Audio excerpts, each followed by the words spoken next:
Bonjour à toutes et à tous, les amis, je suis Gilles Mansillon, je viens parler de spiritualité. Je voulais vous remercier de votre présence, je vous remercie de soutenir la chaîne, je vous remercie pour vos dons.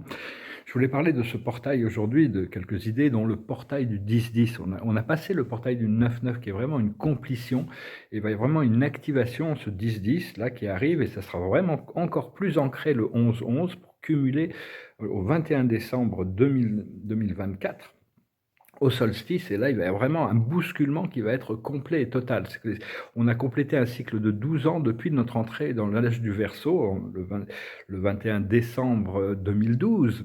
Et donc, c'était une extension qui a été donnée à l'humanité pour se préparer, pour donner un petit peu plus de chance à ceux qui n'étaient pas prêts de se réveiller et de se préparer pour ces activations énergétiques, disons.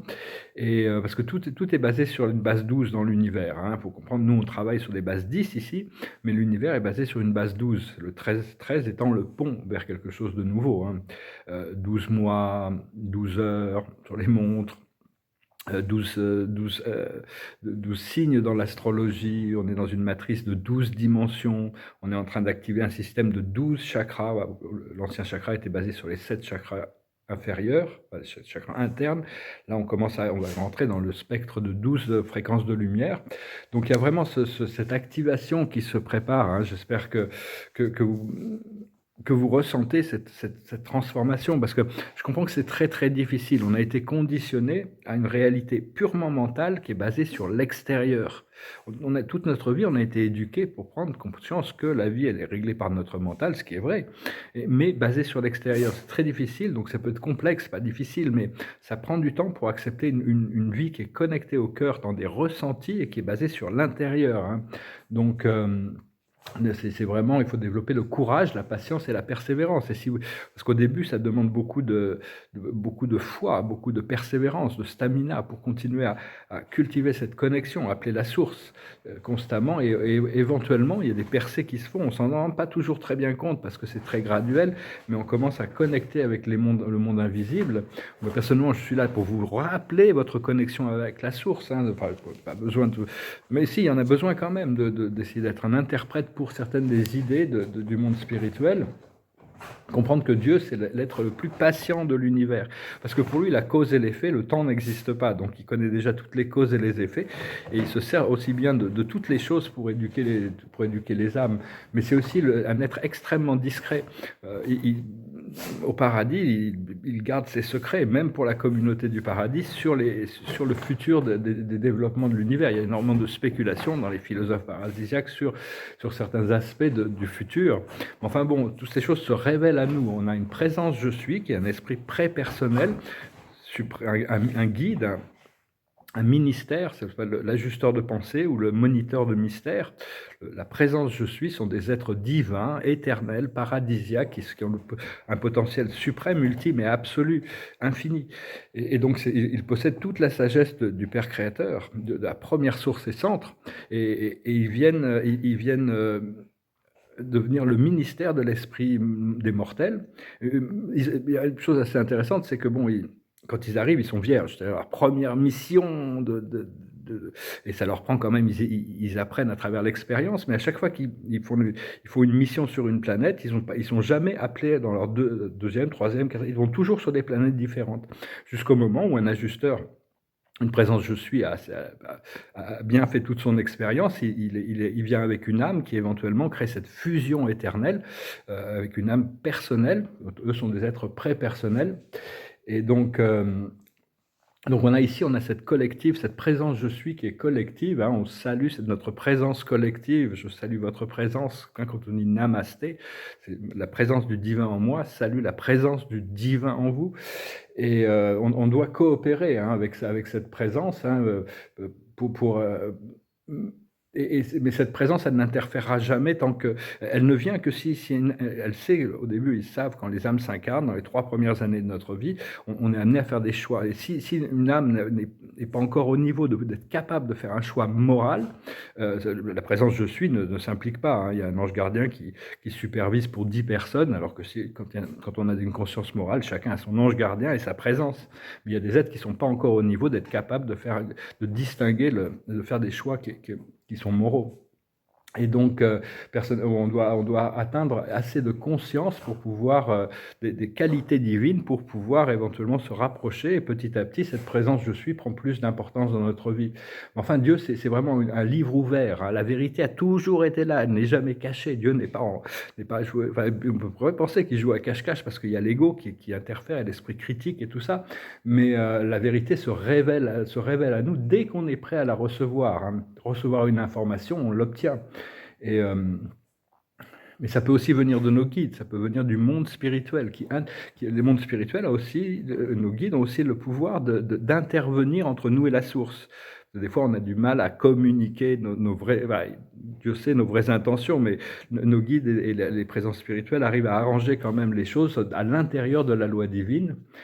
Je peux aussi dire que le cœur, c'est quelque chose de très puissant. C'est pour ça qu'on parle toujours de revenir dans son cœur. C'est la porte de l'amour. C'est quelque chose de magnétique. Et on attire toujours ce que l'on a. Ce qu'on cherche, c'est à purifier notre cœur. C'est un cœur pur reconnaîtra d'autres cœurs purs. Et donc, il y a 3 clés, hein. C'est la sincérité, première clé. La deuxième clé, c'est plus de sincérité.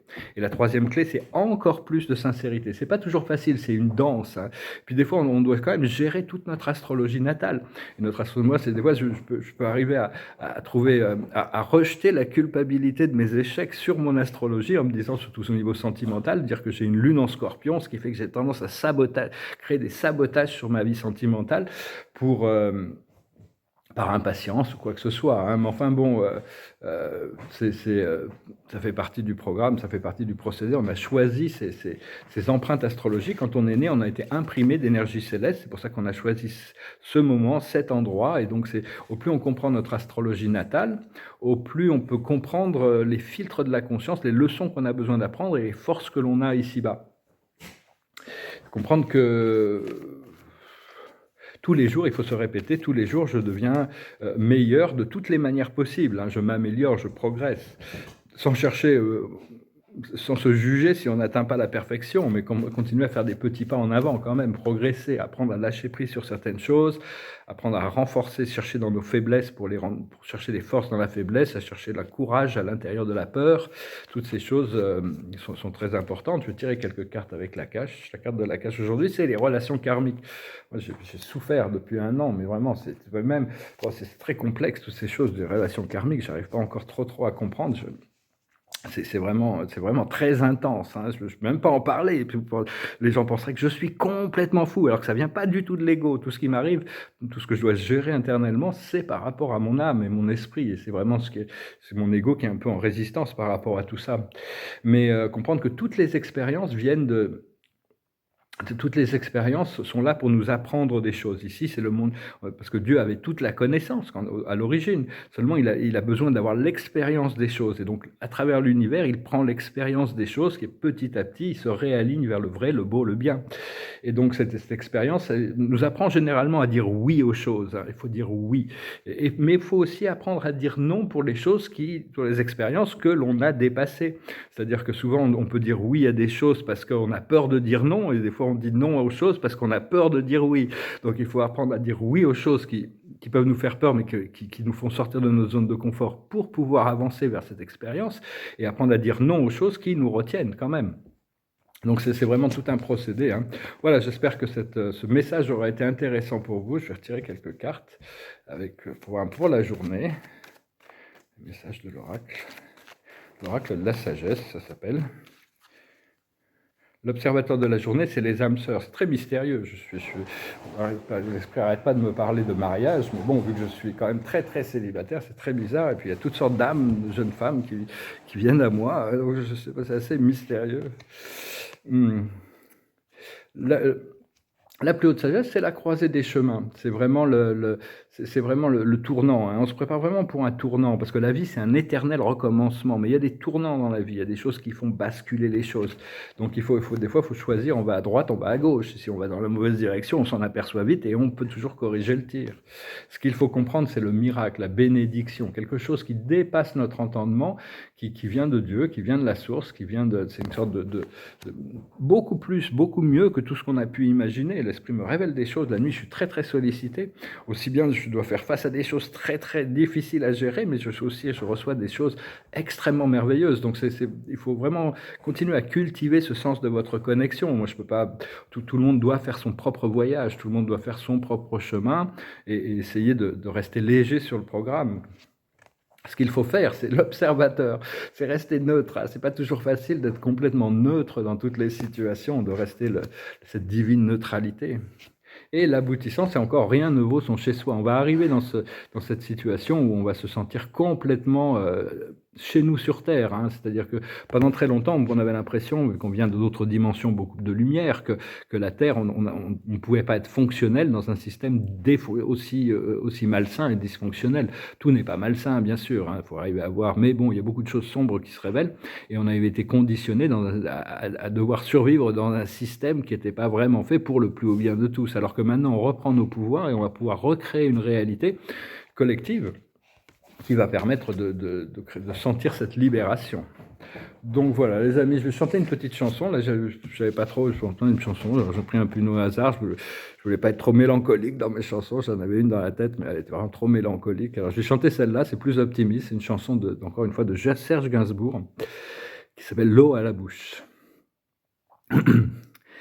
Écoute ma voix, écoute ma prière, écoute mon cœur, allons, laisse-toi faire. Je t'en prie, ne sois pas farouche, quand me vient l'eau à la bouche.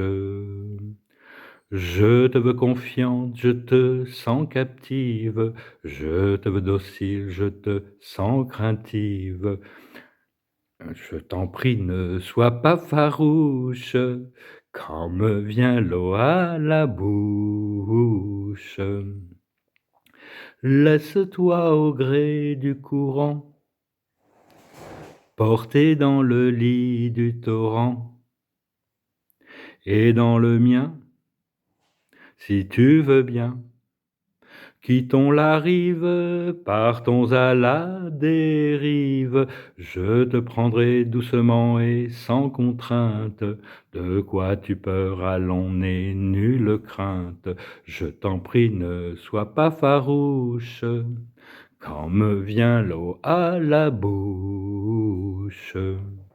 Cette nuit près de moi tu viendras t'étendre, oui je serai calme, je saurai t'attendre, et pour que tu ne t'effarouches, vois je ne prends que ta bouche.